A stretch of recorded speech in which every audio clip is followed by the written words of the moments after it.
Welcome, everyone. This is the Washington State Building Code Council full council meeting for Friday, May 29th, 2026. Can we please take roll? Yes. Todd Bayreuther, Here. Jay Arnold,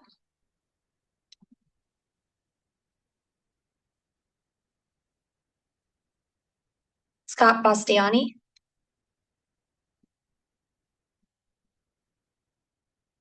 Jason Benway, Here.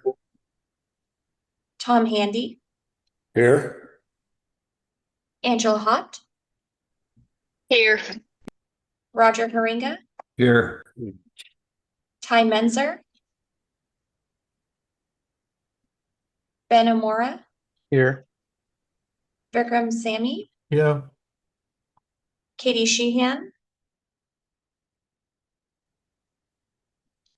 Tom Young, Here. Dan Young, Here. and Morgan Tweed. I've got him on the panelist side, moving him over. Katie's on the other side. Let me move her over.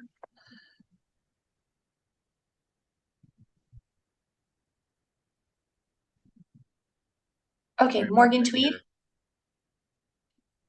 I'm here. Okay, thank you. And then Katie Sheehan. Here. Thank you. So with that, we do have quorum.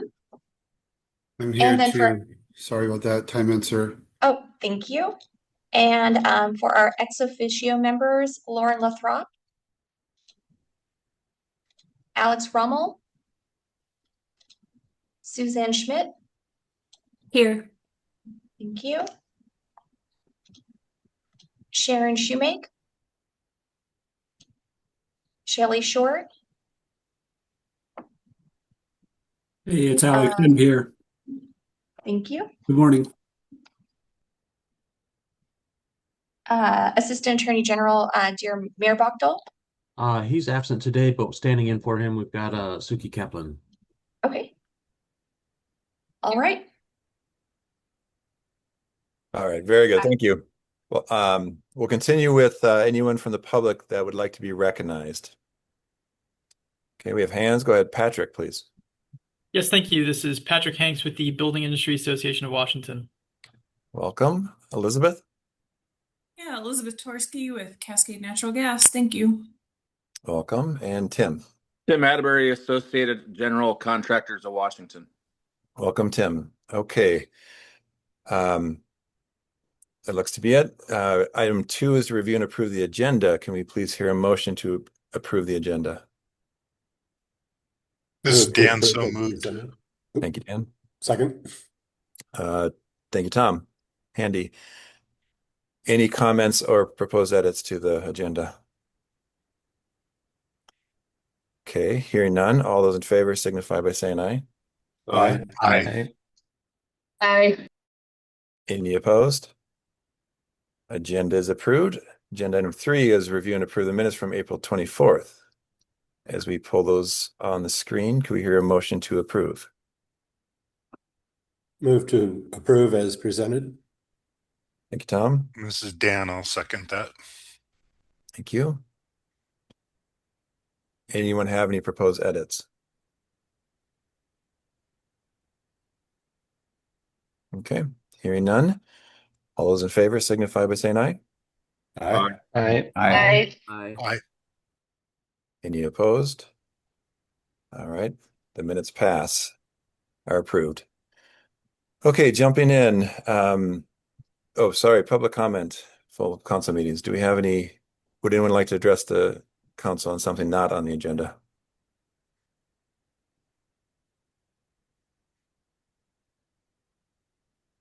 Okay, don't see any hands. Moving into item 5, the committee reports. Dustin, do you have a little help here on the? Yeah, so I've just pretty much a quick recap of what we've had at those committees.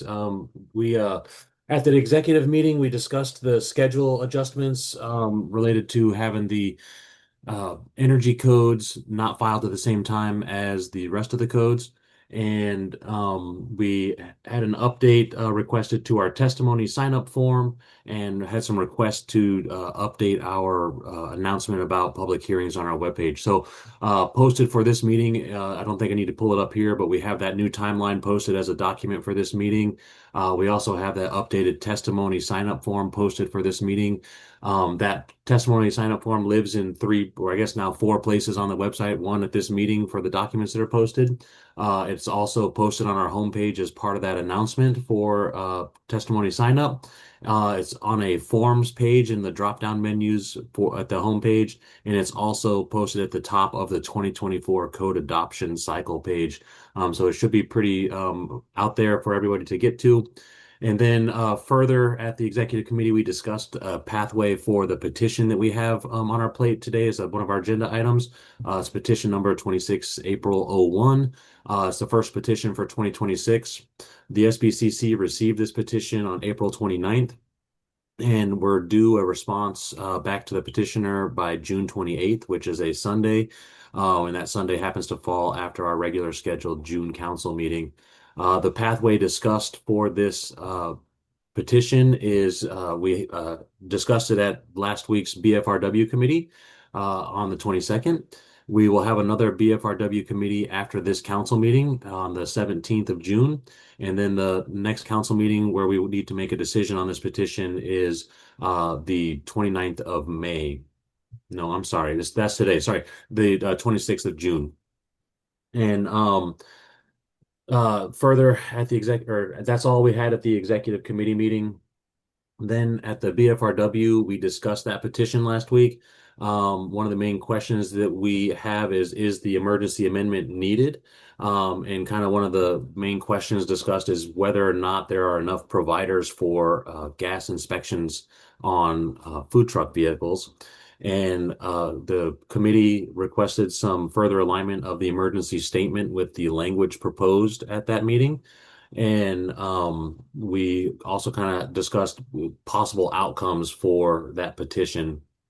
The petition could be denied and no changes are made. Well, we can discuss this further as we get in there. But we can accept the emergency statement and the language approved and rulemaking will begin. And then we'll also discuss some potential changes to the checklist that are kind of generating the concern over this particular code section. And so we have a couple different pathways to explore, but we'll discuss further at the next BFRW committee after we introduce that petition today as agenda item number 6. And that's all I have for the committee reports, unless somebody has some more they want to add to that.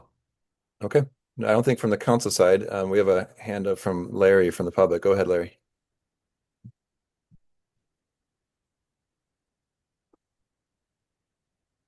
Larry, I see you're unmuted, but I'm not hearing you.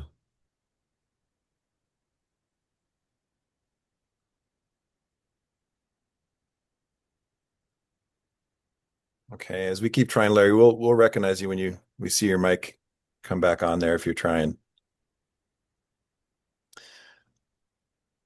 Okay, there's no action here on that. Are there any questions from the council?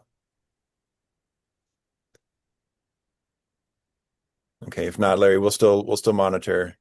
But let's move into that petition then, agenda item 6 then, please. Alrighty. So as we mentioned earlier, we discussed this at the BFRW committee last week, and we went over the required petition form that we received from the Washington State Food Trucks Association. That form is really just kind of identifies them as the official start of our petition process. Larry, I see your hand pop back up. I'll pause and see if we're working now.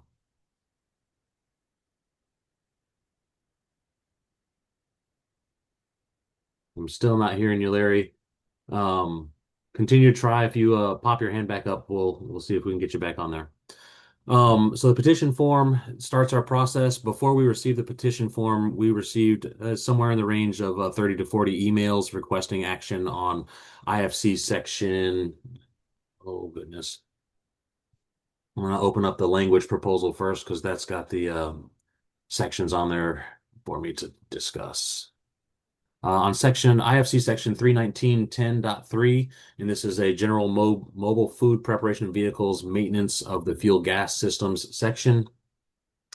And the issue is that this section was added in the 2018 code and has been a part of it, and it's the model code. And Larry, is your hand still up? I got a new notification on my window. I'll keep going for now. Larry, if you do get your mic working, just say something and I'll be happy to pause for you. So this section was added in the 2018 model code and has no state amendments to it. The issue arose when the Washington State Association of Fire Marshals added this requirement to a checklist for inspections for food trucks across the state to be used by the local jurisdictions, and it's in an effort to get more consistency across the state, and they do feel strongly that these inspections are required. The requirement is an annual inspection requirement for these local food trucks, and they're indicating that there is not enough providers to satisfy the demand for the requirement. So they're asking for a emergency rule to provide a phased approach to the implementation of this. Some of the concerns are that this has been a code requirement since the 2018 code and has been maybe spottily enforced across the state. And now it's becoming more mainstream across the state and people are becoming more aware of it. And I'm looking to see if we have our petitioner online, and I'm not seeing their name on here. And Dustin, Go ahead.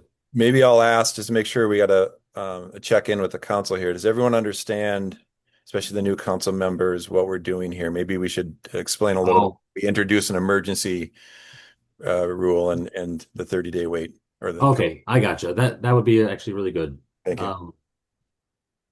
Larry's hand popped up and down again, but I don't think anyway.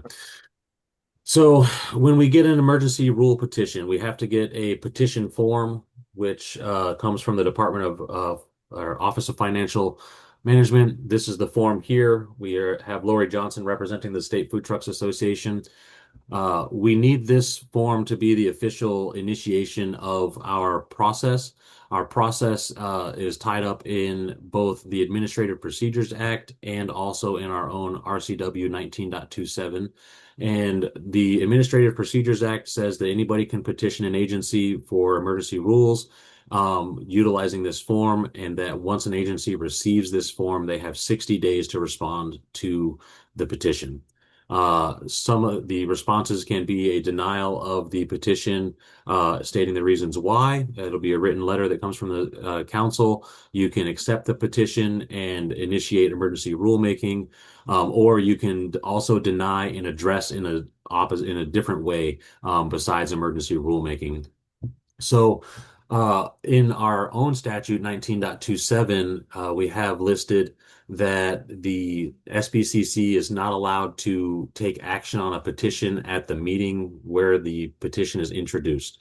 So this is that meeting where we're introducing this petition to the council. It came in enough time to have it discussed at the executive committee this last month and also get on the BFRW committee. And so the path for that is to come through, minimum path is to come to the council for an introduction and then to come back to the council for a decision to be made on that one.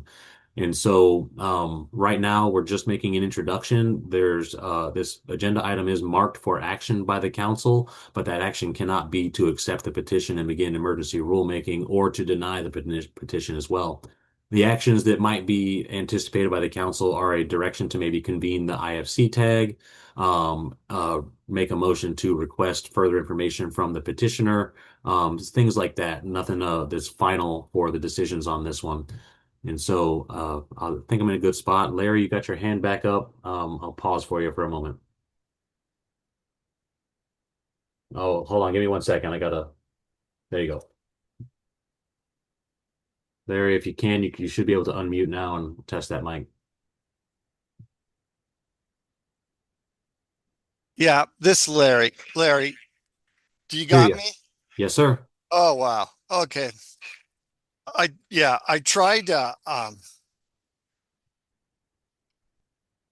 here. Just a second. We're trying to clear the phone out. Okay.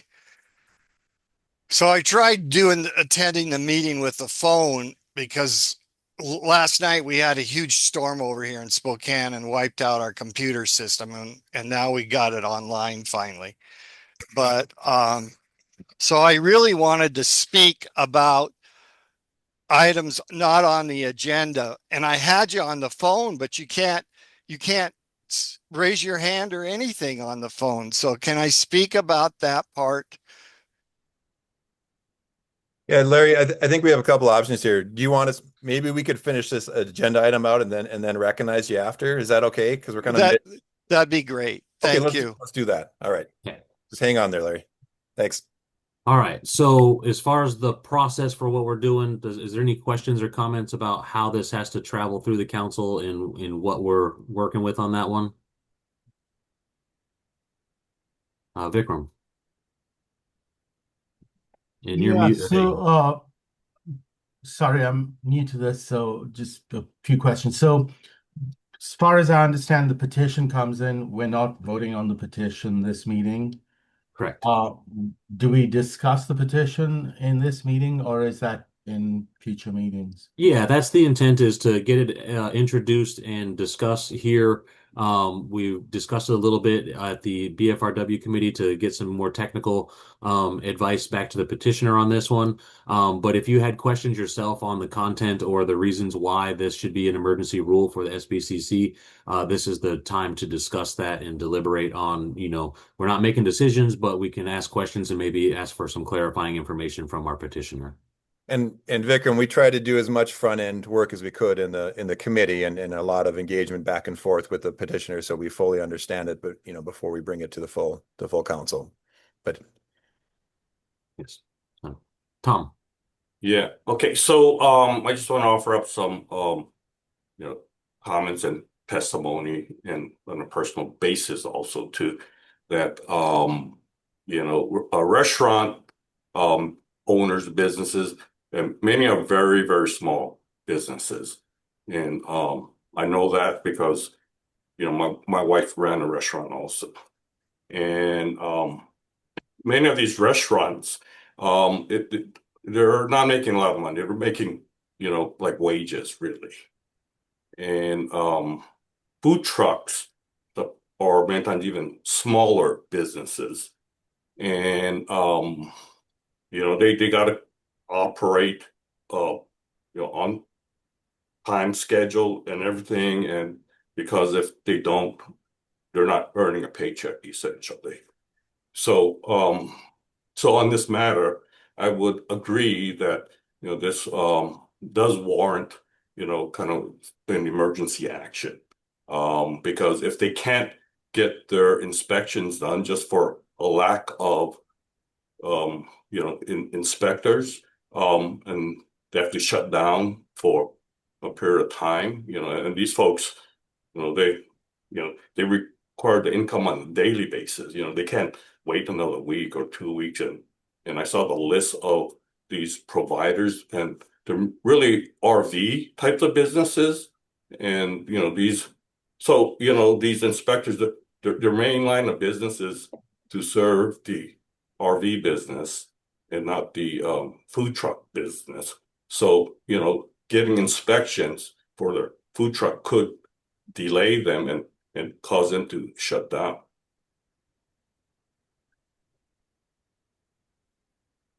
okay, thank you, Tom. Let's keep going. We'll go with Angela, please. Okay, sorry, I'm in the car, so hopefully you can hear me and I don't cut out too much. So SBCC is not responsible for code enforcement. That responsibility lies with local jurisdictions, and the currently adopted code language does not specifically indicate how the testing is to be done or by whom it's to be done by, except for the CNG container inspection requirement. For the LP gas containers, it simply says the approved inspection agency, and the definition of approved in the IFC is acceptable to the fire code official. Therefore, this issue is an enforcement issue, not an SBCC emergency situation. If the code official wants to accept a manual soapy water test, then that's their prerogative. And in the petition for option number 2 of the petition, that's not SBCC's role to advise the Washington State Association of Fire Marshals how to enforce the code. It's up to them how they want to interpret approved inspection agency. And on the option 1, it talks about a phased in and all these things that would go with it. But the code language that's being proposed doesn't have anything to do with a phased occupancy. All it is an exemption to those life safety requirements. So in my opinion, this request does not constitute an emergency. And even if the majority of the council disagrees with me on that, the proposed code language as is not the appropriate solution. So thank you. Angela, if I may ask or Dan, can you help the council a little more? Because this exception as written is within the base IFC code, if I understand it correctly, right? Yeah, we're looking at it right now. No. Well, no, that's what we're looking at right now is the an That's exception. the proposed language. Right. Yeah. And is that I think what you're saying is that's unusual to put that kind of exception within the base code, or is that not true? Well, I mean, that exception just says if a local jurisdiction doesn't want to do it, they don't have to.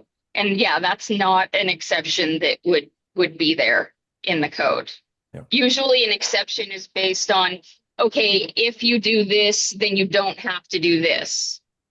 This is just local jurisdictions can say we don't want to enforce this until 2029.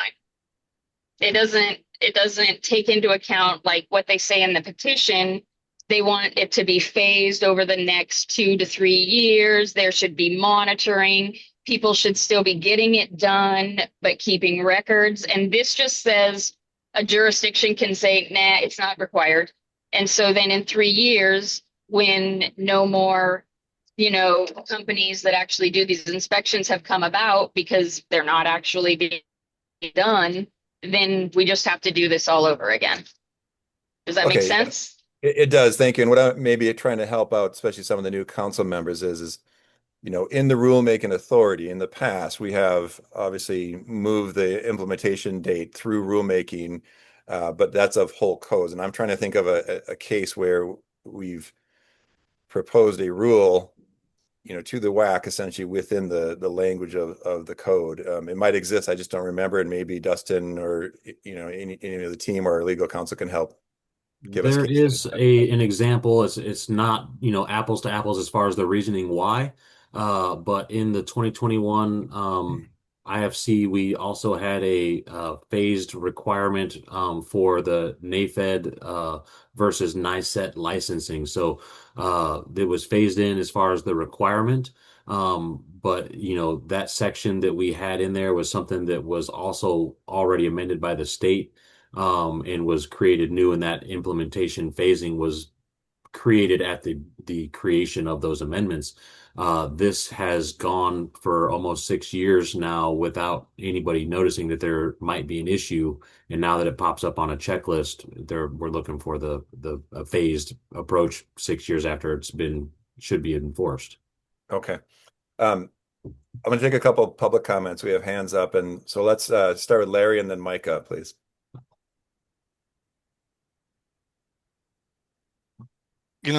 We've put a few of these food trucks together in the past and the trailers, and they went out to the state, and the state granted them some type of certification.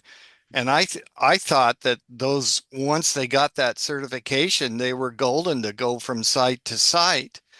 But the ones that we have, like at the fairgrounds where they set up, then that's something different where they're setting up right there. Then because you're setting all the infrastructure right there at the fairgrounds, and a lot of times it's not a a vehicle or a trailer that's been set up. It's under a tent or something.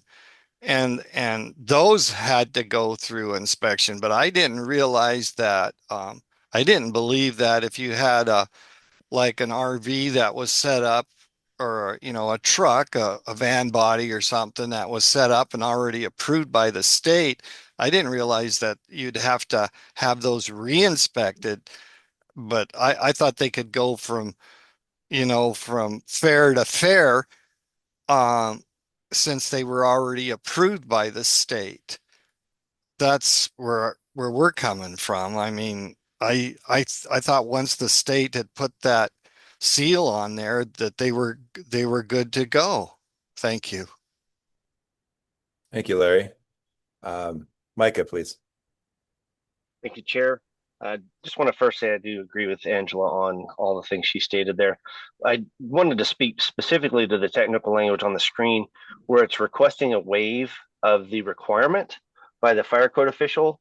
In my opinion, not my opinion, I'll just state the fact that this violates section 102 under the duties and powers of the fire code official, that states the fire code official shall have the authority to determine compliance with the code, but shall not have the effect of waiving requirements that are specifically outlined in this code. So if you do consider even adopting this language, please modify it, as the code official is not allowed to waive the requirements. They're allowed to look at alternatives or modifications, but cannot waive it. Micah, can you, if you don't mind, may I ask you, can you help us a little bit on what you do recommend? Maybe you just said it and I just need to hear it again. You could look, or the code official can always have has the authority to look at alternatives to the code. I don't have the section. It's 104.2.3 of the fire code, allows for the alternative methods for approvals, but the code official cannot waive allowances or requirements. Thanks. Okay. Ken, go ahead, please. Hi, Ken Brulette, City of Seattle Fire Marshal's Office. So Mike has brought up some good points. I would like to see if you can bring up 104.9 of the 2021 Fire Code and show that language. I think it would help the council. Yes, give me one moment. I'll pop it right open.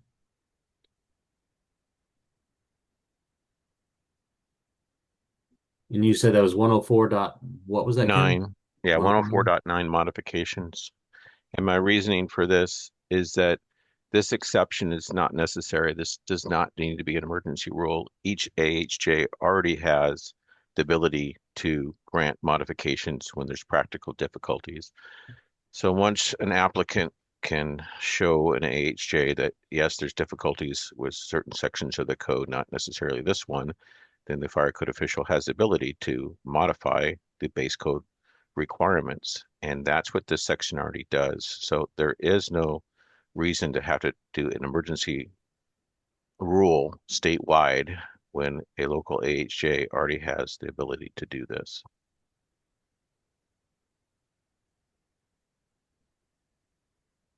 Okay. That's helpful, Ken. Just giving everyone a chance to read that section.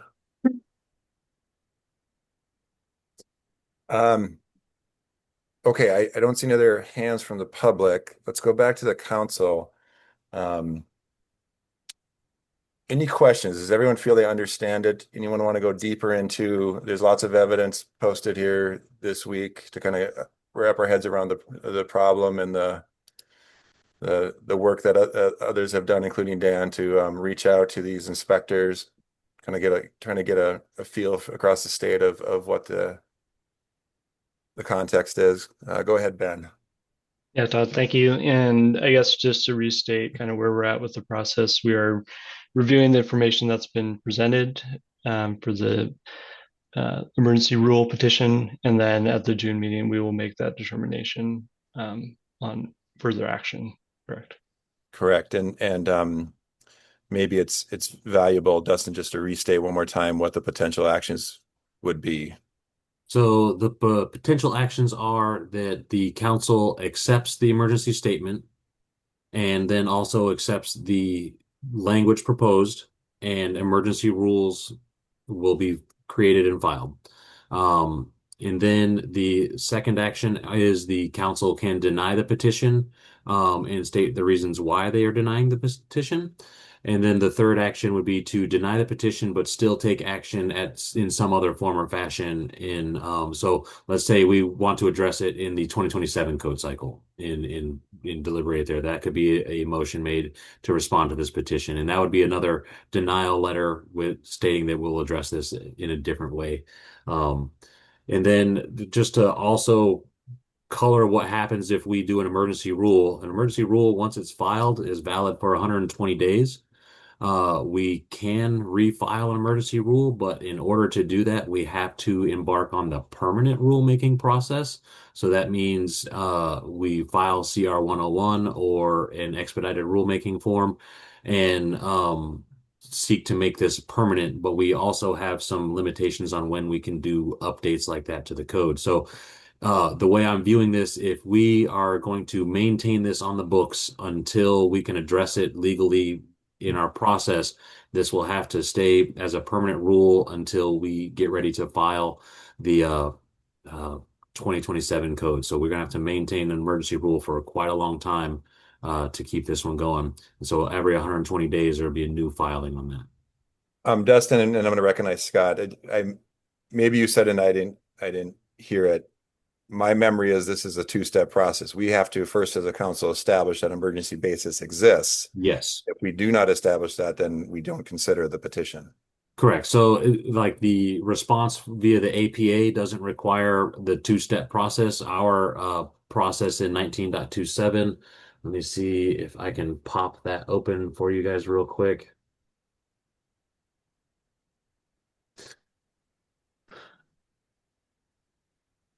I just triggered three hands, but we'll let Dustin finish his thought and then go to Scott. So this section here. So the APA just says that the council needs to respond to the petition within 60 days. We can accept this emergency petition for statewide emergency only when we have the precise reason for finding that emergency exists, and we have to make a motion to approve that finding of emergency by a 2/3 vote. Once we get past the finding of emergency, we can then embark on an approval of the proposed language, and that doesn't require a 2/3 vote for that approval process. Okay, so existing members, we've been through this multiple times, but new members, I think this was important to point out. Thank you, Dustin. Let's go to Scott, please. Thanks, Todd. I'm trying to follow the logic here, and I know, and unfortunately, I was not at the meeting last Friday or last week where this was discussed, and so I'm trying to make the jump from like establishing code requirements and then the enforcement piece that Angela, that, and I don't understand how we are sort of in the middle of that conversation and whether or not there's really enough evidence to really, there's an opinion by someone who basically submitted a document that says there's not enough people to do these inspections, right? I mean, okay, that's an opinion that there's not enough people, not enough inspectors to do inspections, or there's not a process in place, but it's not really. Our role is really to establish the code requirement, and at some point, the fire code, group basically made the decision that it was important to inspect food truck, LP gas or gas systems on an annual basis because there must have been a basis for issues over time, that they were seeing failures or events, and so. I don't see how we are responsible for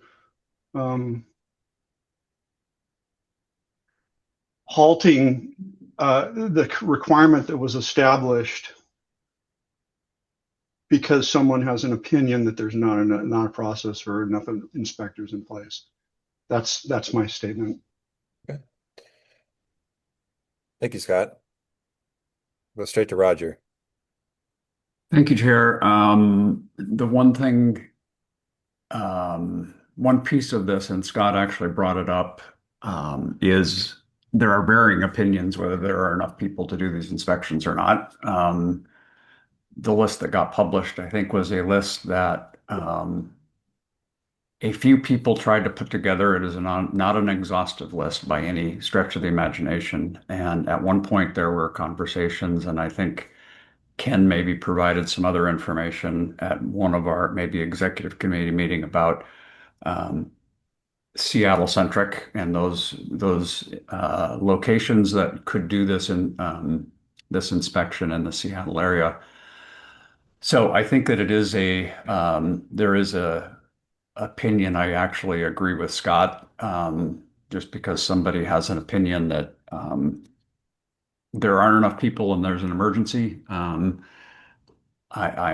not completely convinced.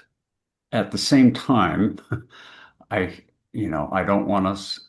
My preference is that this council is not a government agency that just washes our hands of it. If there is a perceived issue out there and we are able to do something that would help the issue, I would like to see us do it. And I think that there were conversations, if we find that there is not a emergency,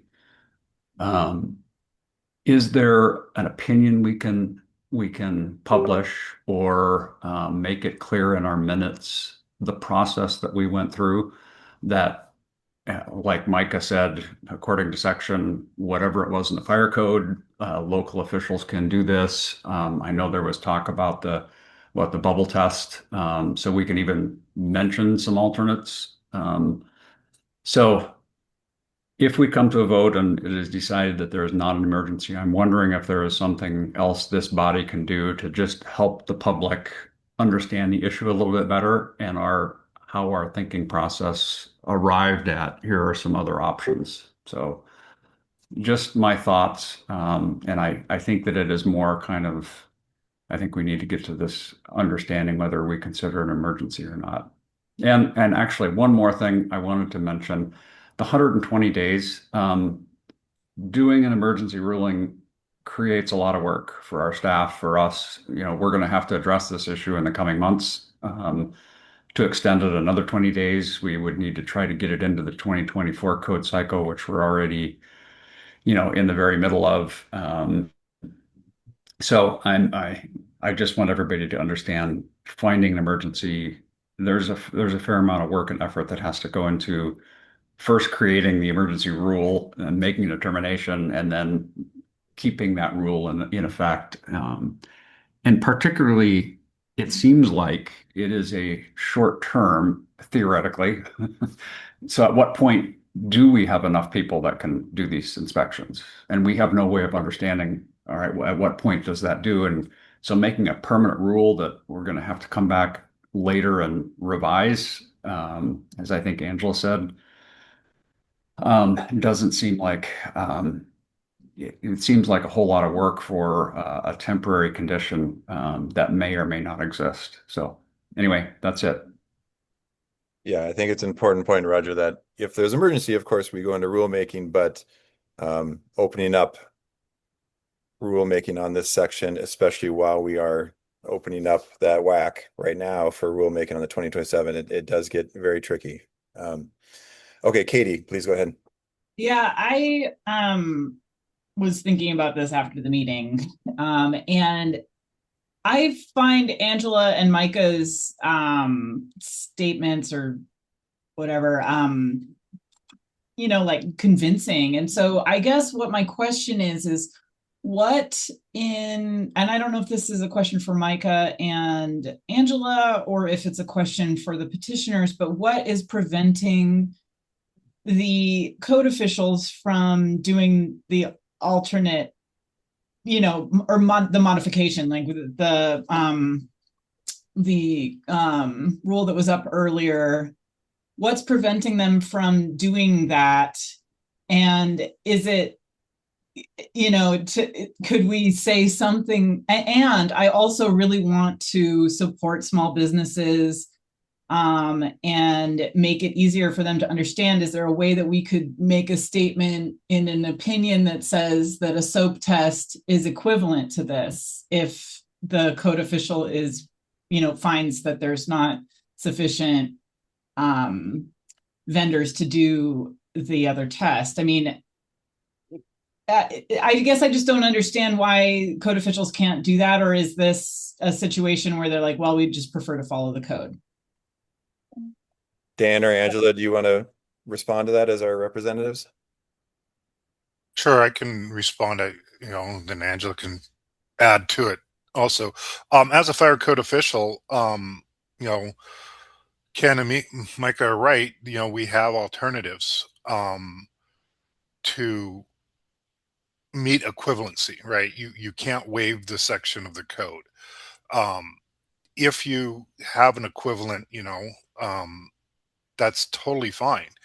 The way that the 4B is written in there, it says fuel gas systems inspection, an annual inspection by an approved inspection agency. And as Angela said, approved means the authority having jurisdiction.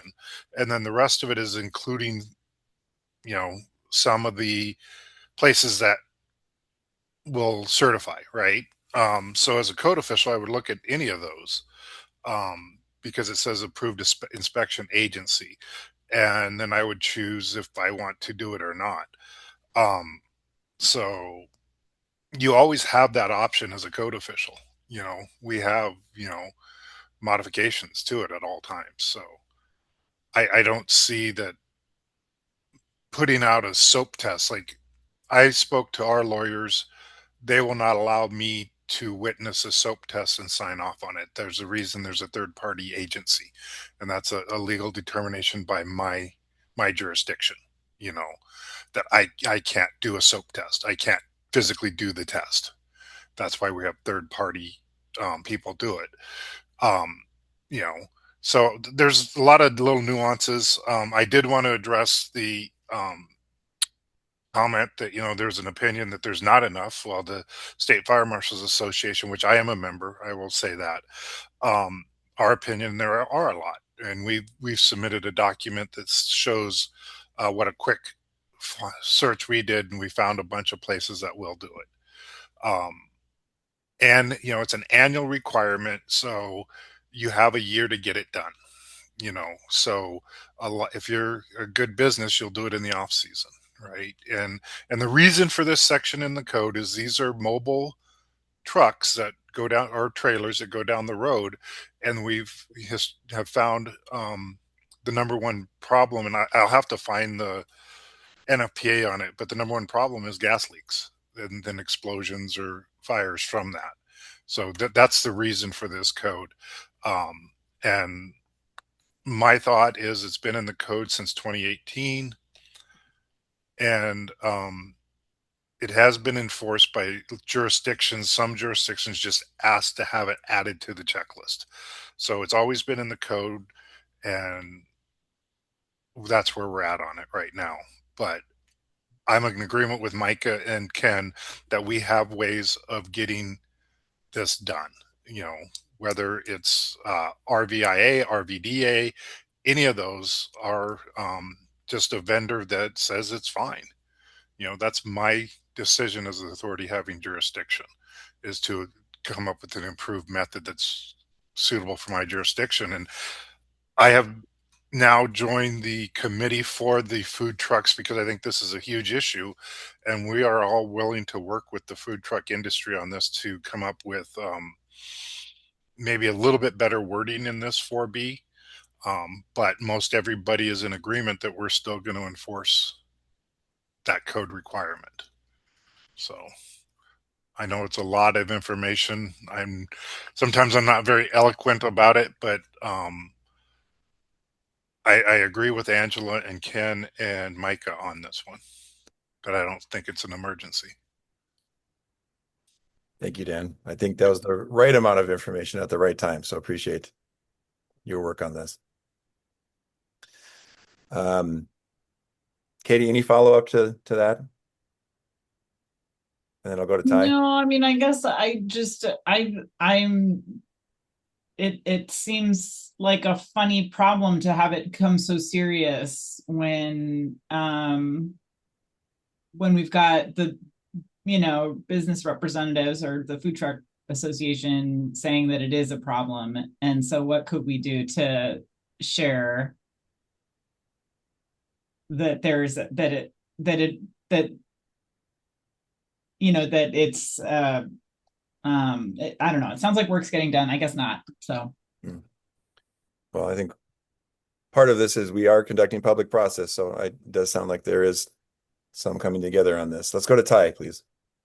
Yeah, I just wanted to throw in, I mean, I'm here, Tom, too, in part to give county perspective. This is an issue that we dealt with in an analogous context with our public health requirements. After COVID, there was a proliferation of pop-up businesses, and there were multiple ways in which our public health codes were not applicable or didn't fit what pop-up businesses do and what their needs were. And we did take emergency steps. We put some interim rules in place and created emergency stakeholder, and we created a whole process. We kind of built something from scratch to make our public health codes fit the pop-up businesses so that they could, kind of going back to what Tom said at the beginning, try to not disrupt the really important piece they were playing in our local economy during COVID. So I'm just sharing that. I mean, it's an analogous context where we did think there was an emergency. I don't know if this is the place to help this problem. I'm not going to weigh in on that. I just wanted to share that. And yeah, I'm certainly I need to spend more time thinking about all the arguments or information that I'm hearing today. But that's just what I wanted to throw in. Thanks. Great context. Thank you. Tom. Yeah, as I've just been listening to these latest comments, one of the things that, I kind of came away from the RFW committee meeting with was that we kind of already had a solution to this, in that the code officials, the fire marshals or whoever could come up with an easy alternative for this. I'm hearing now that it needs to be done by a third party. And I'm just kind of curious if that's true in all jurisdictions, or if there's some sort of other law or something that requires it to be a third party that conducts these tests, or if the inspectors themselves can witness the test and sign off on it in other areas. Dan, to answer that question, I think I heard you say that was your legal interpretation from your counsel. Yes, from my because I'm definitely not a lawyer and I will never pretend to be one, but my legal counsel said that us doing that then kicks us into, if something does happen, because we did the test, would take you down a road that they don't want. But another HJ could decide to have a correct. different interpretation. Yeah. Yes. As we So all there's run nothing into. that says it has to be done by a third party. It's just your legal advice says stay out of the way of that. Yeah, it says by an approved inspection agency. That's what they're saying. And approved is italicized in the code, which then jumps you to, the authority having jurisdictions okay with it, basically. So it would be up to, I think, different jurisdictions that would say maybe they're fine with having the food truck do the soap test, right? And we just witness it, but us physically doing the test, in my jurisdiction, they said no. Right. So I will have to ask that question then, is can we witness? Right. I did not ask that question. And that's, Okay. I think, like Todd said, that's why we have these discussions, because it always brings up something, you know. And, when I called around, and I have to give props to Open Road RV in Ellensburg, their maintenance guy educated me a lot on this, that this is something that they do with every RV. And that he said it would be no problem to do it with a food truck, because it's very similar, but they will not let an RV leave their lot that has not had this test done due to liability reasons. I wonder what happens with those food trucks that are more or less stationary and permanent. Will those agencies come on site to perform these tests? Because I So know we've got one in front of our tap room that's, semi-permanent, and they're hooked up to LP tanks that are outside the truck. Mhm. And, do they have those same requirements, and how would they get certified? Yeah, so when I did some calling around, a bunch of us did. I found one that does mobile RV services, and he's in Walla Walla. You'd have to find something like that, I think, because as you said, Tom, and they're everywhere. Just I don't have any in my jurisdiction, but they are. You have those food corrals where there's 3, 4, 5, 6, or more of these sitting there, and they don't move, and they would have to find somebody like that. And I think that's where you'd have to definitely work with your local jurisdiction to find somebody that would do something like that, because these are not all equal, I guess is the right way of saying that, some sit and some actually do go. I have one in my jurisdiction that goes from Clallam to Roslyn to Ellensburg on a weekly basis. And the issue there, and had discussions with him, is every time you move it, what's happening to those fittings, and that's what this is designed to prevent accidents from that. So, but I think working with the jurisdiction, you will find a way to get it, because as Ken and Micah said, we have ways of working on this.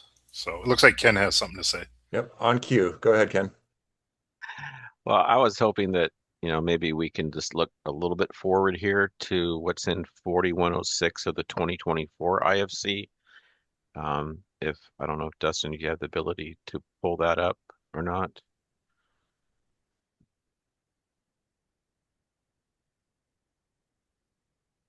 Oops. Clicked the wrong button. Sorry, guys. So since the state is adopting the 2024, if you go to 4106.431,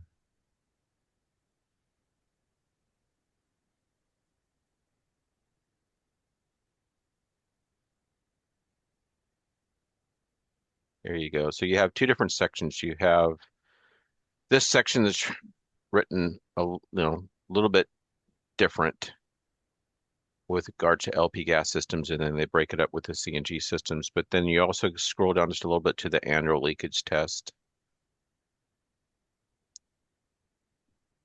And it gives you a little bit more prescriptive ways of doing the annual leakage test. So just want to make sure that the Building Code Council is aware that this is what's going to be in effect next year for the 24 code. And if this helps, clarify anything with regards to what's acceptable and what's not for the 24 code. So just want to make sure you guys are aware of it. Thanks. Yeah, Section 319 goes away in the 2024 editions, and this is where it lives. Okay. Good information. Thank you. Go ahead, Tom, again. Yeah, Dustin, could you scroll up a little bit more to where it said LPG gas? Okay, so there it says inspection agency person or special expert who is qualified. I guess that's up for interpretation then Well, somewhat. and then you see the italicized approved that we keep hearing about. That's a defined term that just says that if the local official deems it appropriate, then that meets the intent of the rest of this section. I don't know if you so can do a then, side-by-side comparison from the 319.10.3 or not. I don't know if you can do that or not, but you can see that the language has been tweaked a little bit.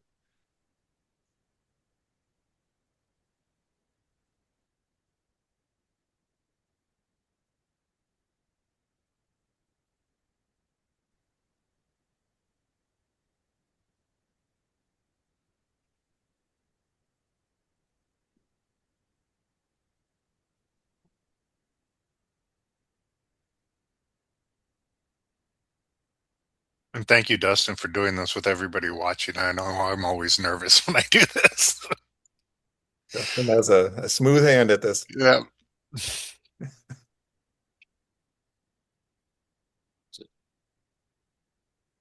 Yeah, there's the section and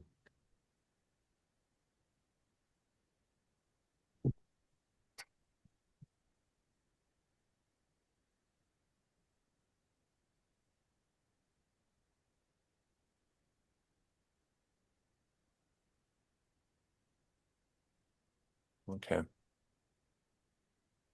Yeah, it's nice to see side by side. and just the 2024 language is on the left, 2021 current language on the right.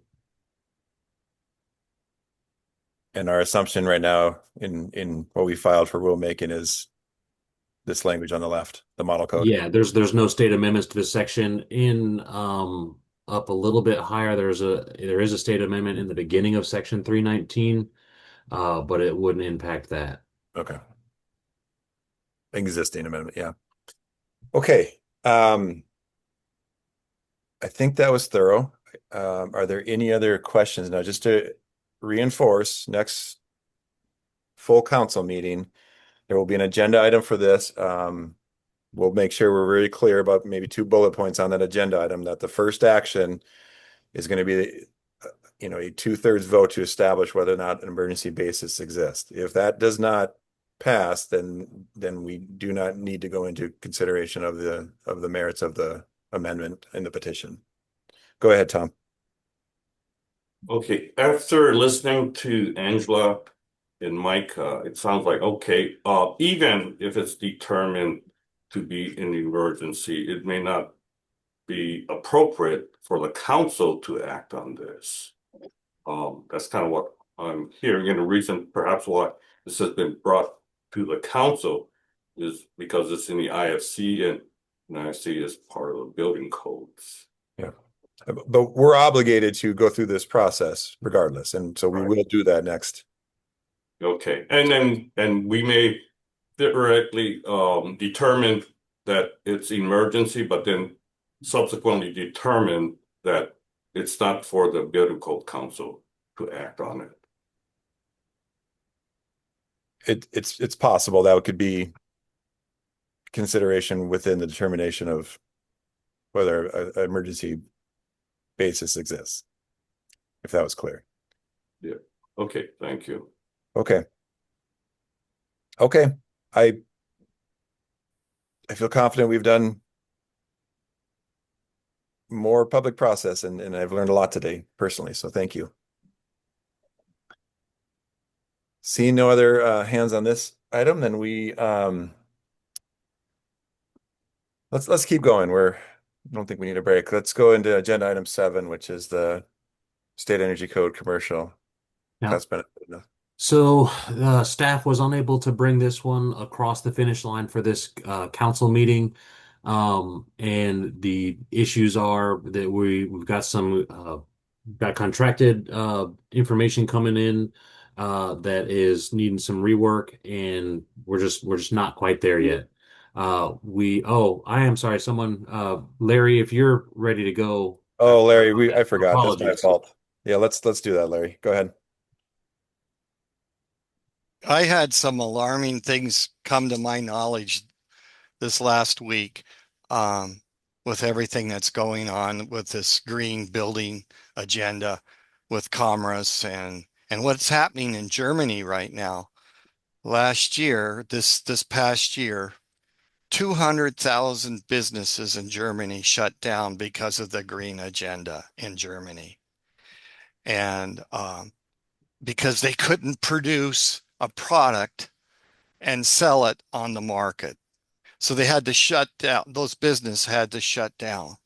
And it's for the first time since World War II that a Volkswagen plant in Germany actually shut down because it's not profitable anymore to make Volkswagens. And it's all coming down to the green agenda. You guys are the housing agenda, the fuel agenda, it's all breaking us, okay? Because we're having to compete against people in Idaho that don't have such an agenda, or the rest of the nation, okay? And we can't compete. And so we're seeing droves going to Idaho. And you guys just keep doing what you're doing. Now, I was just involved with Commerce the other day, and they want to penalize buildings $5 a square foot for not getting their green agenda done on past buildings. And I'm seeing it we're remodeling a house, and I'm seeing what the costs are to do the remodel. And I'm just shaking of what you want to do with this new code. And it's, we just don't have the money to do all this stuff. And the state has the money because they keep taxing us to do it. I mean, I noticed the L&I building over there, they redid that. Well, when you got billions of dollars, you can do those kind of things. But the average Joe, we're seeing a dramatic slowdown in the construction business right now here in our area. And it's the price of stuff is just going through the roof so bad that you can't keep up. People can't afford what we're building anymore. And so when you don't produce, then the revenue is going to start shutting down.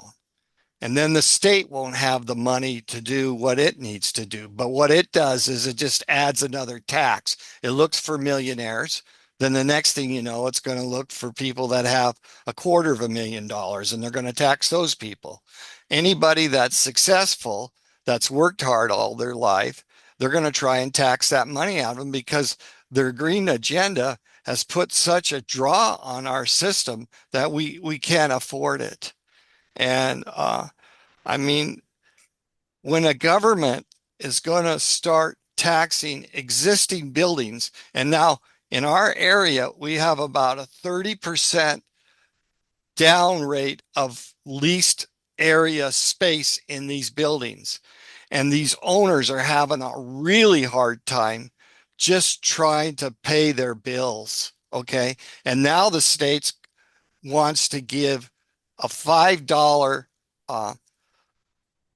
per square foot tax on them unless they bring their building up to this new green code that you're trying to push through. Okay, just to give you an idea, we work with a building that has 32,000 square feet. The building is at a negative cash flow right now because parts of the floors aren't even rented. And it's been better than what it was. But just to change the glass from single pane to double pane glass is $250,000. Now the state's coming up with and saying, hey, we'll give you 30 cents a square foot. Well, that doesn't even pay for the tax. Okay. Hey, Larry, I think we got it. Can you maybe kind of summarize Yeah. the statement? We gotta give us some time to absorb all these costs that you got. We need a 10-year moratorium minimum. We should be looking, instead of 2030, we should be looking at a 50-year plan. Remember, it took us 100 years for us to get to our level now, at least. And we're trying to turn this ship around in 4 or 5 years, and it just isn't possible. Thank you, Larry. I appreciate it. I think we got it though. Thank you though. Representative Ramel, did you have a Well, clarifying? I was just gonna ask what our current agenda item is and make sure comments are relevant. Yeah, Sounds like you're on top of it. Thanks. Well, I wouldn't say that. I missed it. We had trouble getting Larry in the public comment, so we slipped that into the agenda. So thank you for. Thanks. Okay, thank you, Larry. Let's get back to our current agenda item, which is now 7. And we just went over, so we don't need to take any action. Is there any comment on that item before we move into the residential cost benefit analysis? I did want to touch base on what the plan for that code is and the residential one. So since we're not Justin, do you want to do it here, or do you want to do it at the?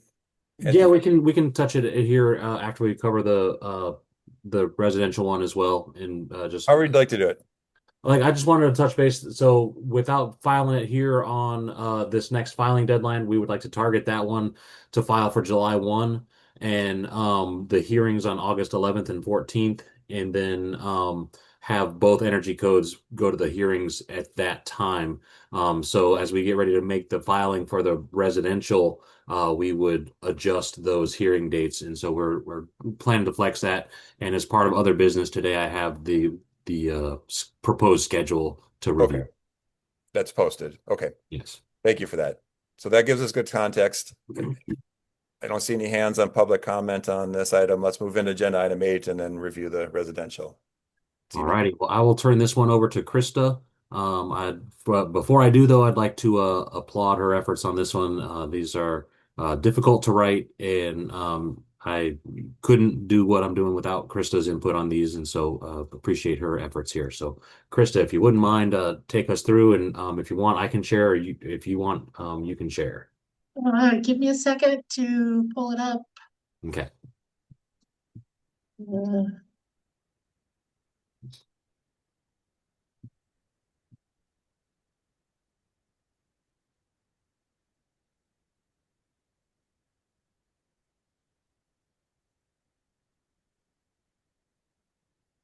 In my controls.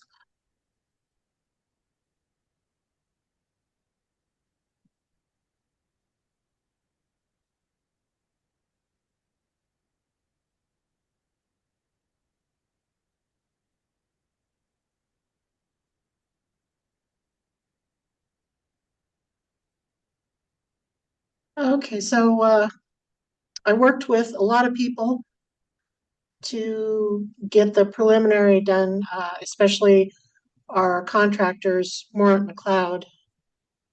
And they took the bulk of the primary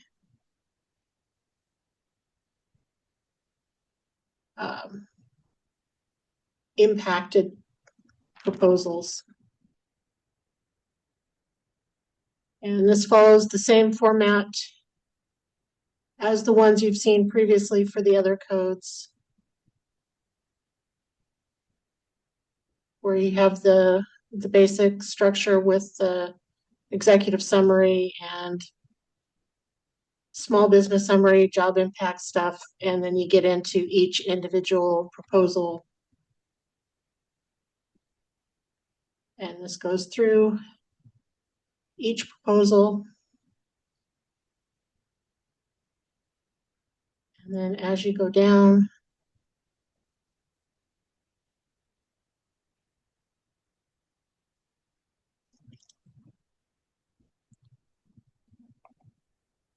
in Appendix A,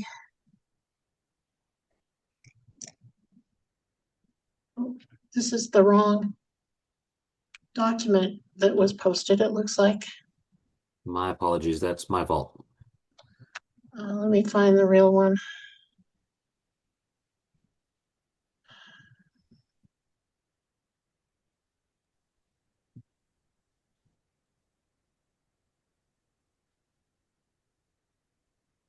Okay, and as we do that, Krista, of course, acknowledgement of the significant work there and well organized. To sort of clarify for everyone, we technically don't need to take action to include this in the CR 102. We did make a motion, correct, in the other codes. On one of them, but On one. only one. Okay. So it doesn't require, it's rather we're trying to get this information, much information posted and then public in the meeting here. Okay, and we'll get the real one posted. Okay. As soon as we can. I apologize for that. I didn't double check it last night. What was different in that appendix you're looking for, Chris? It was missing half of the report. Oh, I see. Okay. Just an earlier version.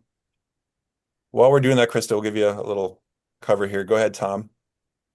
Yeah, I was curious, actually. It had to do with the report on page 6, on that chart 6 and 7, where it said the ORIA industry minor cost threshold. What is that? Those numbers there, what do they represent? So ORIA is the state agency that was set up to assist agencies in preparing the small business economic impact statements and cost benefit analysis. And they publish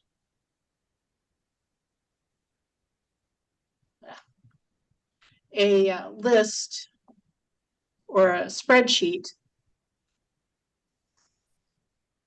that looks at all of the businesses under each NAICS code and the wages and profit of those and calculate based on those. And I think they have a threshold.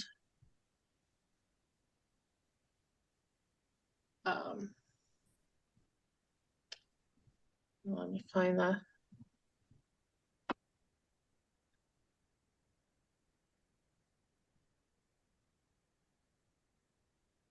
Well, it's like 1% of one versus there's a certain, I can't remember which is which. Okay. So Tommy, they look at 0.01% of the average pay or 0.003% of the annual gross business income. And then the lower cost of that is shown as their minor cost threshold. And anything above that rises to more than just a minor cost. So so the chart shows, let me get back there. I have way too many. The chart shows for each of the affected businesses, for each of the proposals, what that minor cost threshold is, and then you'd have to go to each individual measure to look at the specific costs related to that. And you'll notice in the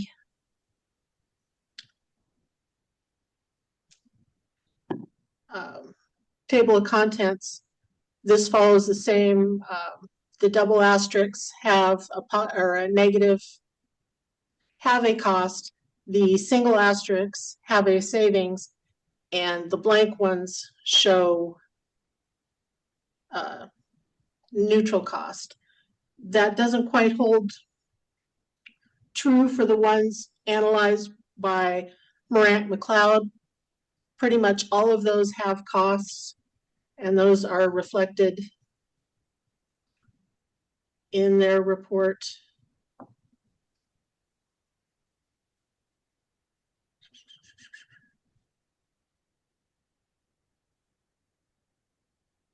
And you can see their overall findings and the methods that they use to look at all of these items.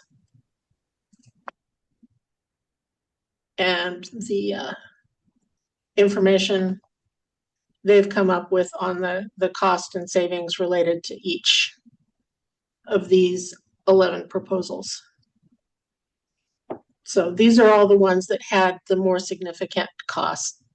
The ones in the earlier part of the report were ones that were least cost to savings to neutral. So this is kind of their overall summary of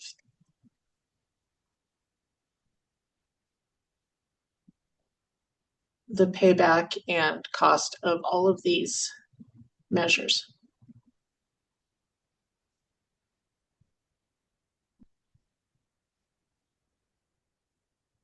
that help, Tom?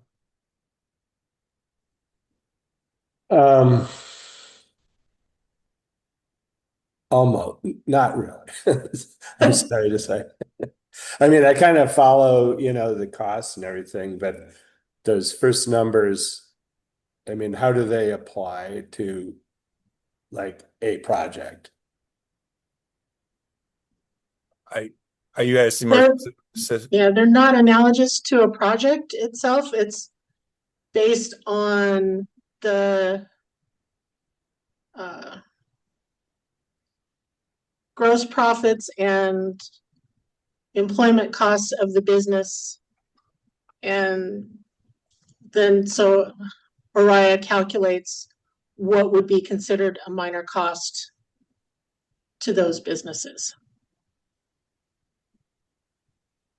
And then you look at the actual cost of the measures and weigh that against the Oriah determination of minor cost threshold. So if the cost is less than those numbers presented on page 6, then they're considered insignificant? Is that what they're considered minor cost? Okay. I think I'm getting there.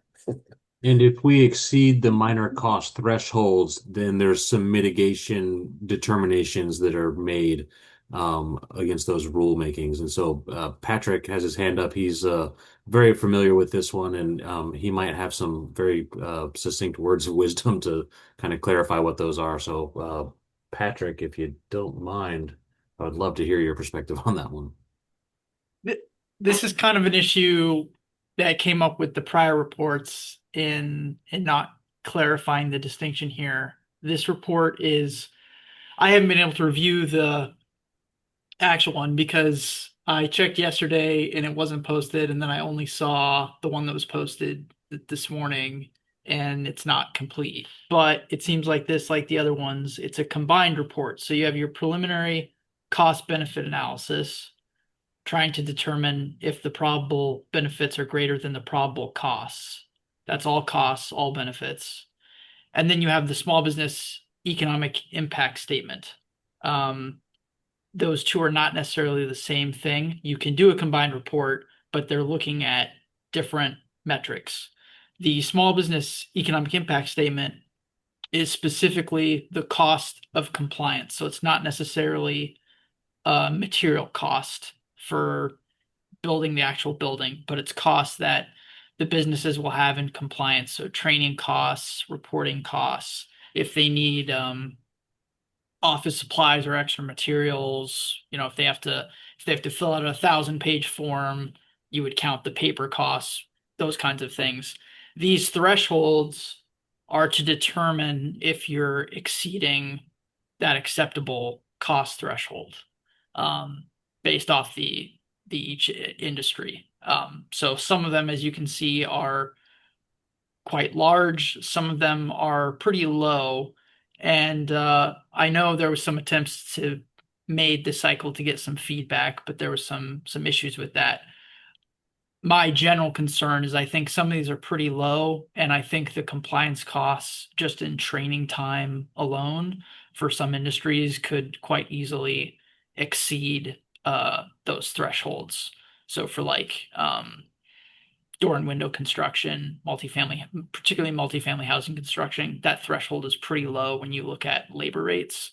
So if companies are having to spend not even a really large amount of time training, paying for their employees to get training, buying the new code books, I think they could be meeting or exceeding those thresholds fairly easily. That's my comments just about that question regarding the threshold numbers. Okay. We have some more public comments, but Katie, you have a question? Yeah, just that, Patrick, but that's not something the building code has any control over. That's with that agency, right? They're the ones who establish those thresholds, and then that impacts our rulemaking procedure.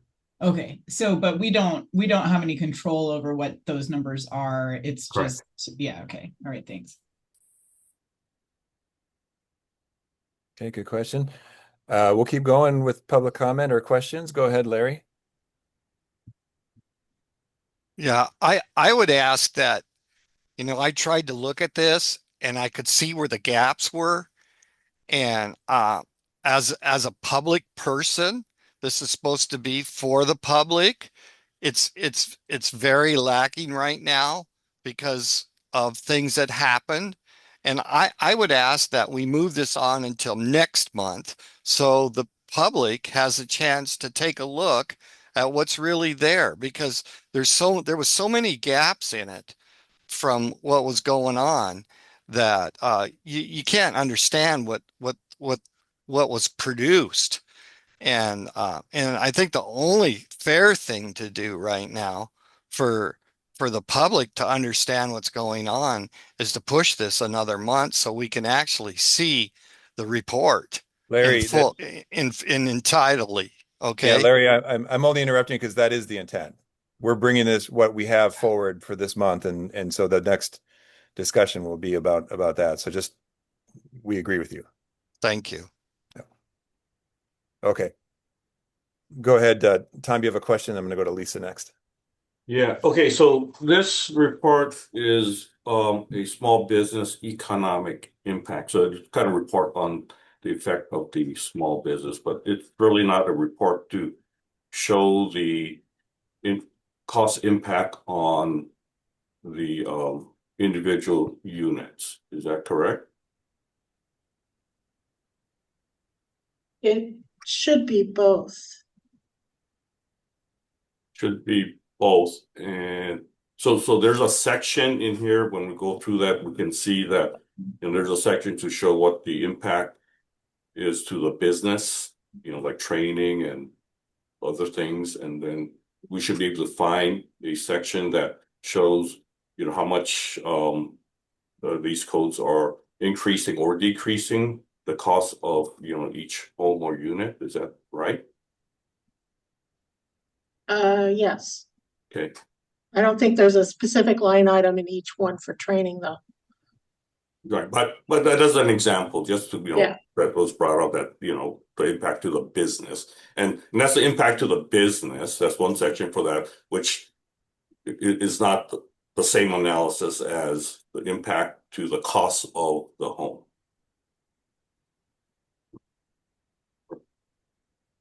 So I guess as we go through this, we can kind of see, okay, hey, somewhere in here we can see what the cost to each home or unit may be, which is ultimately the increase in costs to the ultimate consumer, which would be like the home buyer.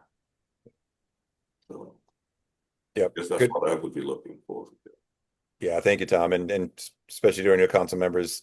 Again, trust your instincts. We're dealing with multiple things at once here in this report. Two different requirements from different statutes. So it's good to ask questions and keep clarifying there. Okay, we got two more public comments. Let's go with Lisa first, please. Hi, this is Lisa Rosno, Evergreen Technology Consulting. We provide tech support for the commercial provisions of the Energy Code. And thank you, Council, for the opportunity to ask a question. So for the individual line items in this report, do they consider integrated effects? So for example, or is it just energy savings? And so for example, the window requirement, it shows, you can pull that up so I can take a quick look at it. It showed a payback of, I think it showed 44 years. But is that just energy savings related, or does it also take into consideration the integrated effects of lowering the cost or perhaps the size of the HVAC equipment that would correspond with the better performing windows, those kinds of integrated effects? I'm just curious if that is included in the results of this report. Thank you. It's a good question, Lisa. It's always the challenge, right? Of what depth of integrated design does this address? I don't have an answer. Does someone feel qualified to respond? Let's see. I don't think that they went into that kind of depth.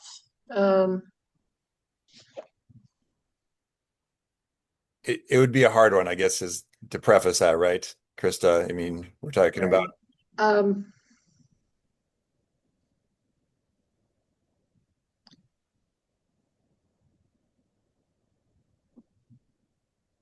And it looks like they just ran the cost analysis. There doesn't have to be an answer, on Yeah. the spot here, but I think it's a good question, Lisa. See a couple other hands. Maybe I'll ask Ben to weigh in here. Yeah, thanks, Todd. And I guess, yeah, just to follow up with what Lisa was asking about, I guess as we look forward to the next meeting to review this as well as the commercial energy code CBA, would it be possible to have someone or appropriate to have someone from Marant McLeod on to kind of review the methodology they used for going through some of these analyses? Ben, I like that question. It's also possible we could have a special meeting of the work group for economic impact to do that kind of deeper dive for those that are interested. The representative had a conflict for today's meeting. He might be showing up later. Okay. Let's think about that. I think that might be appropriate for the work group, and maybe we don't have to do it in front of the full council, but we also could do that if it's desire of the council. Tom, why don't you go ahead, please? Yeah, okay. I'm not on the work group, but I would sure like to.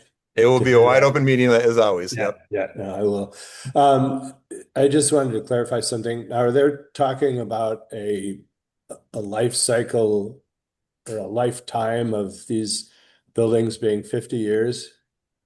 And then Yes. if the windows, would get a payback in 44 years, then if they actually really lasted that long, then there'd be positive gain for the last 6.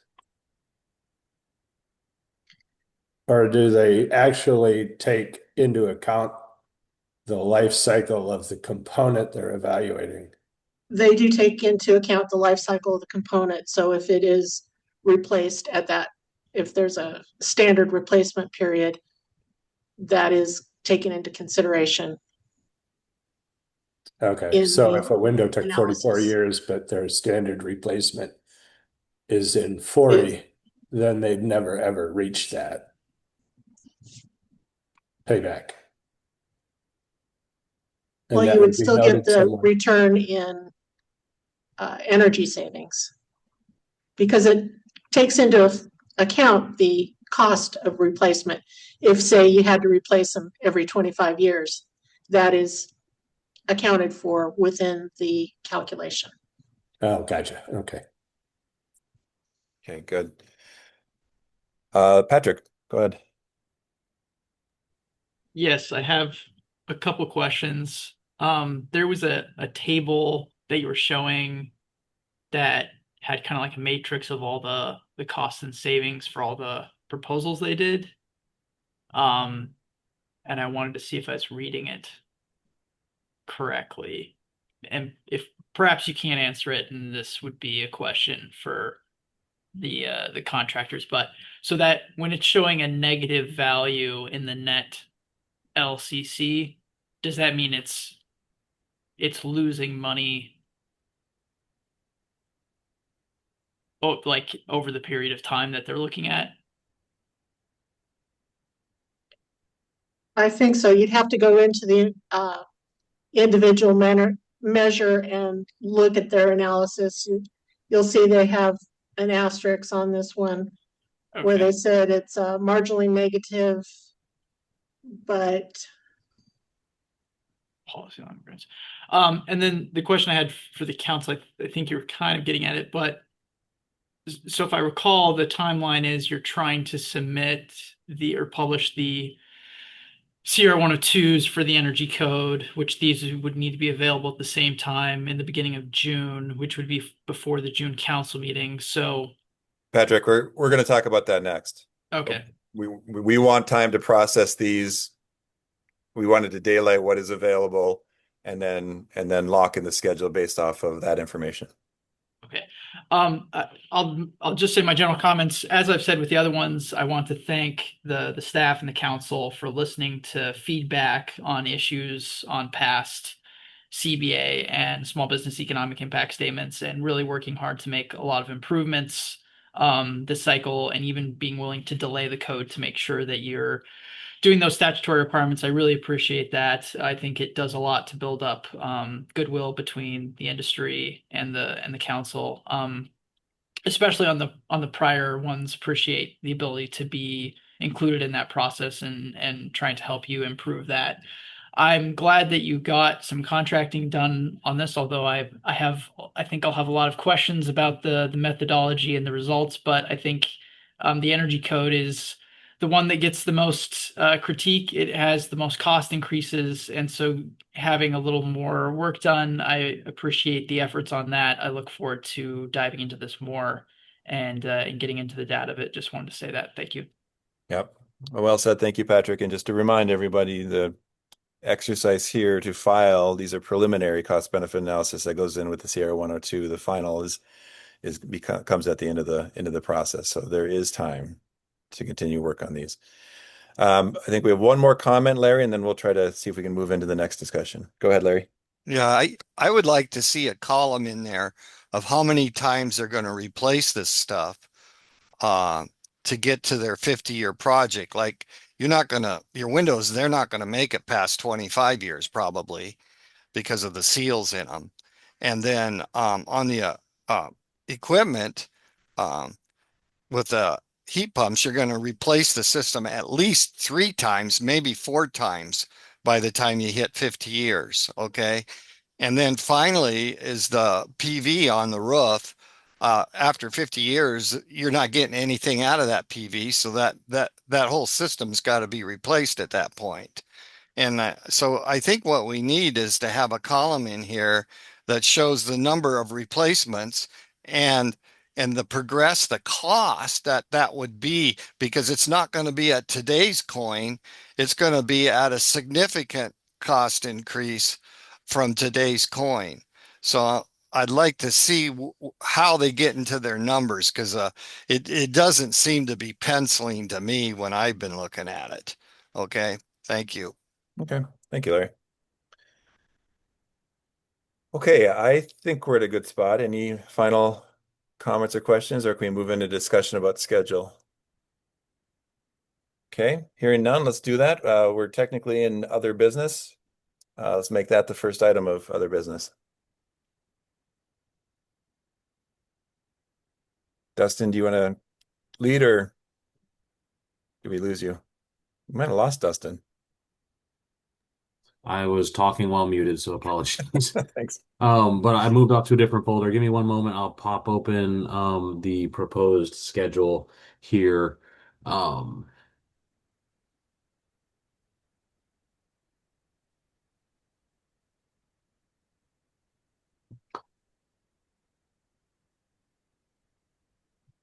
All right.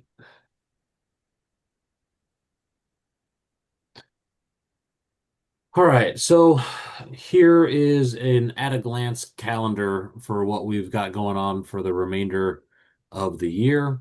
Folks may recognize this as my desktop background, and I'll refer to this frequently. Yellow squares on here are the filing deadlines by the code revisor. The orange squares that you see here are filing dates that we have working right now. And the green square is some of the schedule adjustment for our regular meetings to be added back in. So the plan for right now, or we have filed in May, was all the other codes except for the energy codes. The hearing dates for that is coming up here in June. I did develop this with a filing of the residential code on we were planning to file all this on June 3rd. This is developed now with the filing dates being on July 1 and the hearing dates in August 11th and August 14th.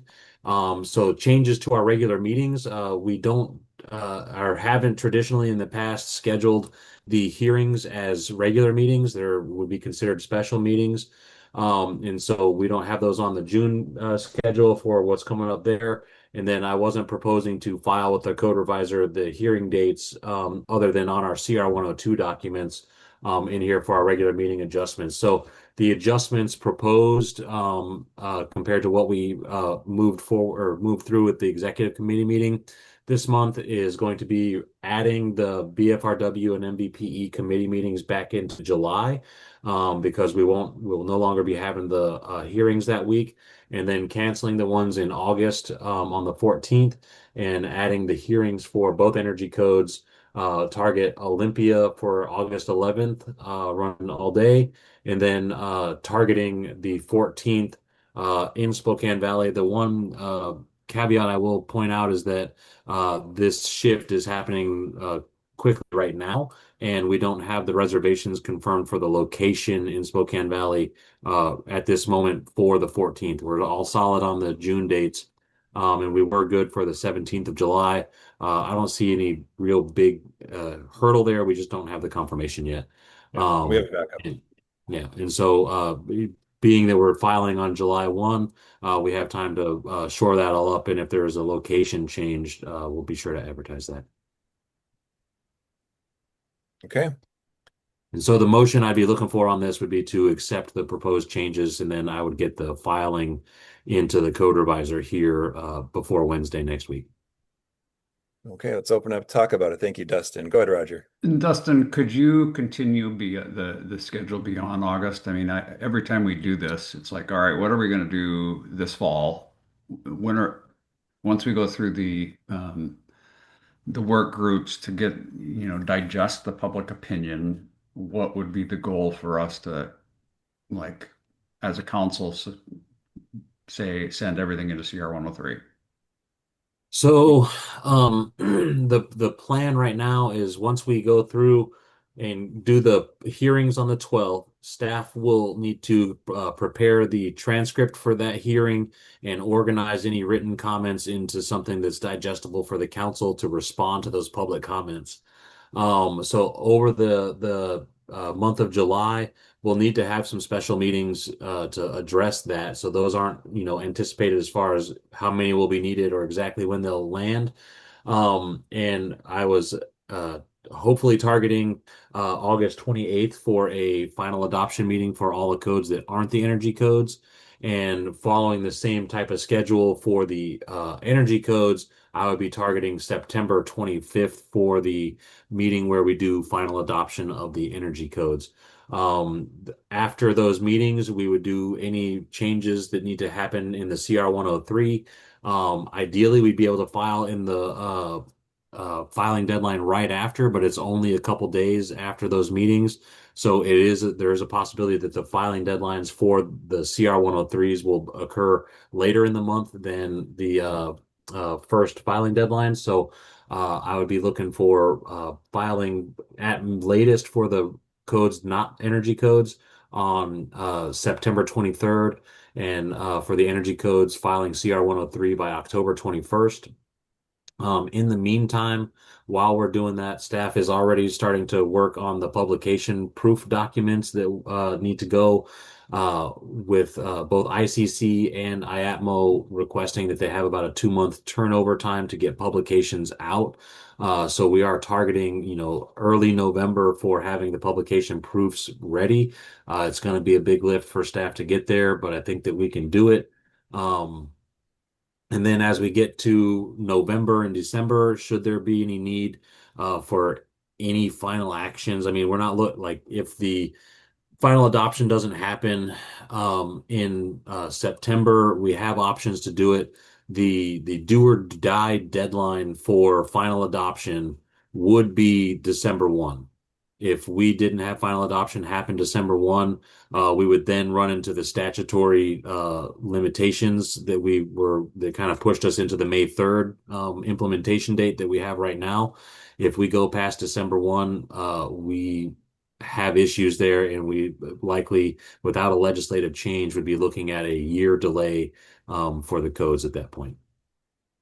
So that is the drop dead date, but we are trying to get it done in September and October so that ICC can publish it. There's the whole amount of time that for educating people that has to occur. The goal is publication in January so that there's that month, or not that month, but the time between January and May to educate. Okay, thank you. So what I heard on there is the stars are already on there for the normal, well, normal or special council meetings. Those are when the final adoption of would occur Correct. of each group. Okay. Okay, go ahead, Patrick. And just and then that the overall adoption cycle schedule will get adjusted after today and reposted. Yes. Correct. Okay. Go ahead, Patrick. Yes. So with it sounds like at best case scenario, the codes will be published in January, but you're going to keep the implementation date of May. So that'll only be 4 months of having the final code books before implementation. Correct, but it's not it's we've known that overlap, is all along. So, but yes, that is correct. Well, significant changes can be made at final adoption. This year, the final document in some form may be available a little bit earlier than January if people want to go through the CR 103, but under 6 months is just not enough time to prepare and train ahead of implementation. We've asked for a year before, but under 6 months is just not doable. Okay, appreciate that. We've been down this road many times, but appreciate the comment. Okay, anything else? Go ahead. So, Todd, are you looking for a motion to approve this schedule, knowing that we're going to need to update it again at the next meeting? I don't know that we need to update it again. Okay. Maybe I misunderstand. No, I think he's keying in on the 2024 code cycle document that's posted online. That'll see an update that's reflective of these timelines established here, and then we shouldn't need to reestablish a different timeline in July. That would, you meant, Roger, because the document that I'm looking at right now that we changed, it looks like January 23rd, 2026. That'll get updated and reposted. Okay. I think it's a bylaw, right? I don't know that that's a statute. Well, I would move that we approve the schedule as presented. I'll second that. Okay, moved by Roger, second by Tom. I see a couple hands, so let's just take a beat here and hear from Ken first and then Lisa. Thanks. I don't know if you covered this or not, but after the public hearings, I heard staff is going to put together a document for the council. And then the council is going to have additional meetings to discuss that document. Are those on the calendar yet, or are they part of regular council meetings? We call them work sessions. Okay, but they're not on the calendar, are they? No, they're not. So could we get the work sessions on there so then the public or somebody else that needs to be attending those can attend and have those dates in advance, especially during summer and holidays? You got a great schedule here, but those work sessions are going to be extremely important because you're going to have questions maybe of those people that have made the public comments, and they need to attend to be able to answer those questions. Thanks.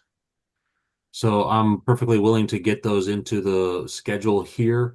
My question then would be to the council, like I would maybe propose a weekly work session to digest comments, but what's the appetite from the council on regular work session meetings and the length of those meetings? Yeah, Ken, obviously it's an important question. I think we've all struggled with, do we populate the calendar and delete, and maybe that is the strategy, when we don't need it. Again, it all depends on what changes are proposed in public hearings and written. It's much easier to pull it off a calendar than to add it last minute and somebody's not checking your website for it. Yeah. It's much easier to delete them.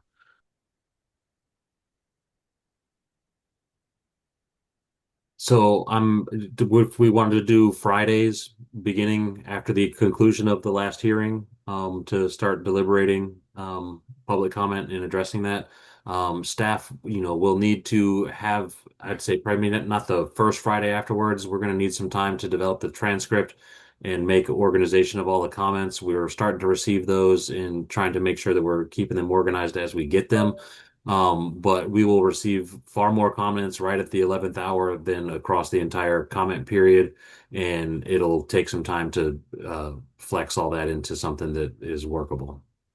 Point of order, Mr. Chair. Yes, please. There is a motion on the table. Yeah, and as the maker of the motion, I think the conversation that we have had, there may be special meetings that come up all the time. We don't know how many work sessions there are going to be, depending on how many comments there are. We don't know how many comments there will be or how many will need significant conversations in the work session. So my proposal and my motion is to approve the schedule as it is. I don't believe that we have to officially add in work sessions into this calendar, as those would be special meetings anyway. So I believe that our motion and our official business today is to approve this calendar as it is. I completely agree with Ken that we need to once we know what those dates are, we need to get them published. But I don't think that it needs to be part of our official approval of this calendar because those are special meetings. Okay, that's fair. And that's how we've talked about in the past. So that is the public record right now of how we've discussed this as a council. Okay, one more hand, Larry, and then we're gonna move into our final vote. So what I'm asking for is, because of many of my proposals weren't ever heard and they were properly submitted. What date on these dates up here is it going to be heard? And so we can go move on, because there's a series of proposals that have never been heard. I've been told they're going to be heard, but they've never been heard. So what date coming up is this going to be heard? Larry, very specifically, you're looking at August 11th and 14th right now for the energy codes, if that's what you're referring to. Okay. And there'll be time given for me to present that stuff then. Correct. There's 2 public hearings, including one in Spokane Valley. Okay, thank you. Yep, and people can join the hearings online or in person. Okay, thank you, Larry. All right, let's go back to the council. Any final deliberation on this? Ken, do you want to squeeze in your comment? Yeah, I would, because I see orange on the calendar. I don't see any of that in the footers. So I don't think the calendar's complete. You guys might think that it is, but the July 1st, August 11th, the 14th, is that referenced anywhere on here what those significant dates are? I see yellow for filing deadlines. So Ken, I tried to highlight days that are relevant in how we're discussing this. The 1st is not a meeting date. It is a filing date that we're trying to observe. The hearings that we have on here are highlighted in orange, but they are not proposed to be a regular meeting that is filed with the code revisor. Same with the work sessions. They're not on here. We've got the meetings for the hearings on our website right now. I'd be happy to get meetings online on our website for the work sessions as we can kind of strategize those. And I'd like to get them on there sooner than later. But like right now, the motion that's on here is to make an update to our regular meeting schedules, not filling out this calendar for the special meetings that we're going to need to have. I thoroughly understand that. I'm just saying your legend doesn't match the calendar. That's Well, it. I You know have this state won't holidays. You have this state won't be holidays, but you don't have the orange mark, and that's fine. I'll be okay. quiet. Well, these aren't intended to be on something that's published. This is mainly for discussion purposes here, that those are the dates that we're having filings and hearings. This calendar, as it'll be posted online, will just have the regular meetings on here. The green and the orange will not be there. It'll just be yellow with the other symbols in there indicating, where we're having meetings that are filed with the regular schedule. Okay. All right. Okay. Thank you, Ken. Okay. With that, council, everyone understand the motion. We're moving forward with the discussion today and the calendar you see in front of you, and this will update then the code adoption cycle schedule that will get posted on the website. Okay, without any other discussion, let's take a voice vote. All those in favor signify by saying aye. Aye. Aye. Aye. Any opposed? Motion passes. This schedule will be adopted. Okay, thank you for entertaining that in the other business. Is there any other business to bring forward to the council? I'm not aware of any. Okay, with that, we will thank everyone for your time and expertise. We are adjourned. Appreciate it, everybody. Thank you. Have a good Thank you, weekend. everyone. Thank you.